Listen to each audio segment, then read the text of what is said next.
Dans ce bureau spécialisé en recrutement, 50 personnes bossent désormais uniquement du lundi au jeudi.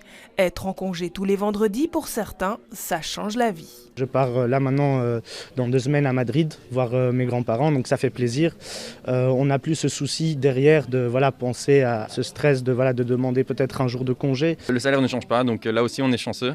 On se retrouve avec des avantages et pas d'inconvénients. Expérimenter la semaine des 4 jours, une idée née d'une enquête interne sur le bien-être au travail. 98% du personnel de Gentis s'estime en effet moins efficace en télétravail. Pour nous, on regarde au-delà des horaires, ce qu'on regarde vraiment, c'est la performance et les résultats.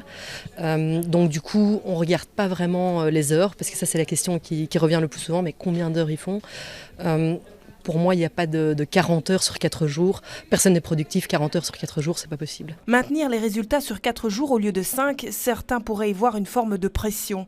Mais les travailleurs parlent plutôt de réorganisation. Il y a un petit temps d'adaptation qui demande de réorganiser son travail, de peut-être travailler un petit peu plus tard du coup, le lundi, le mardi, le mercredi et le jeudi pour pouvoir bénéficier de ce vendredi. Donc pour moi c'est une bonne chose, mais je peux considérer que peut-être que pour d'autres personnes ce ne le soit pas. Même s'il est trop tôt pour tirer des conclusions, la direction semble déjà satisfaite. Ce qui est sûr, c'est que moi je les trouve beaucoup plus heureux, beaucoup plus motivés, beaucoup plus enthousiastes, et aussi on n'est plus en mode fonctionnaire, je veux dire, où on parle d'heures, mais où on parle vraiment résultats, on parle business.